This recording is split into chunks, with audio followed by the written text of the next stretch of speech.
Hello, everyone. Today we have two guests, Jennifer McQuiston Lott and Brent Whitney. Both Jen and Brent are founders and co-artistic directors of the Traverse City Dance Project. Jen is an assistant professor of dance at the University of Southern California. And Brent, I think you're now executive director, correct? Correct, yeah. New title. Do you recall what was happening in the dance world during the year you started and the years prior that led you to creating this project? Brent and I both moved to New York City at the same time.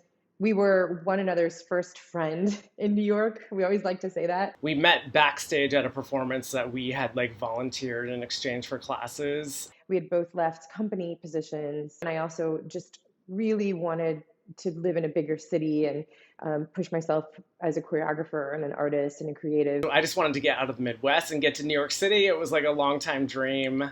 I think it was a beginning of a real shift in mindset of many dancers towards being freelance artists. So what kind of took you from what you were doing to the idea of we should create a company? We're both natural leaders. We wanted to do something that we were in charge of and that we could do the programming and see what would happen. You guys, what kept you going? Like in the first few years? It meant a lot to both of us that we were creating this in the middle of the United States and not like on one of the coasts. Big cities like Los Angeles and New York are so saturated with artists, and Traverse City, it just felt like such a haven. One of the things that made us keep going back and wanting to keep doing it is because it was like a soul food for us every summer. More and more, it started to feel like a community and our second home. And, for Brent, it's where he grew up. And so there has always been something that just makes us yearn for it. It feels like you've gotten so ensconced in the city there. It's an awesome, supportive arts community. The Traverse Symphony Orchestra is there, and we have collaborations lined up with them. We have a full orchestra that we can work with, as well as there's an amazing theater company, Parallel 45, that Jen and I are actually choreographing for. Do you work on Traverse City Dance Project all year? We're trying to expand beyond a summer season, and ideally to add one or two additional shows during the year. Where do you see yourself, or what do you hope is going to happen? Even before COVID, we wanted to start performing outside.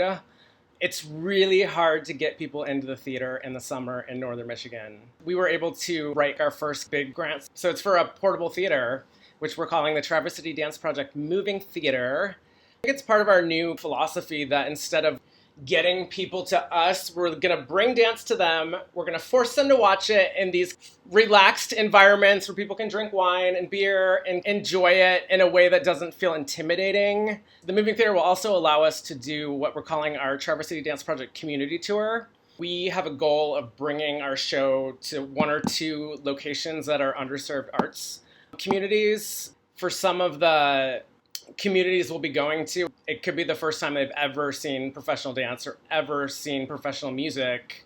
And maybe COVID has even heightened this more. The community is everything. And building our communities means everything. And the world that I want my little 4-year-old to be growing up into, I really do take that on and think, what can we be doing to create that world for them? What do you feel like at this time you want your message to be? For us and everyone, I keep thinking of the pandemic as a really bad injury. Yes, it's awful, but it's also a time to figure out how to make the organization better and stronger. It's a good time to work on the things that you haven't had time to focus on. I feel like we're going to be rebuilding over the next years. We're in the season of sort of dismantling and rebuilding power structures. I think for us to be really active in raising our voices and becoming the things that we want to see is so important. I think arts and cultural institutions in the US are going to be embracing that change. And where they can't, I don't think they're going to make it. We keep going back to really needing to lean into younger voices and giving them space to really voice their opinions, and they want to shape the world that they're going to be inheriting, and to kind of follow that a little bit. I think that's an opportunity. Well, you guys, thank you. That was great. It's wonderful to speak with you and to hear your story about survival and looking ahead, really. And so thank you. We really appreciate that.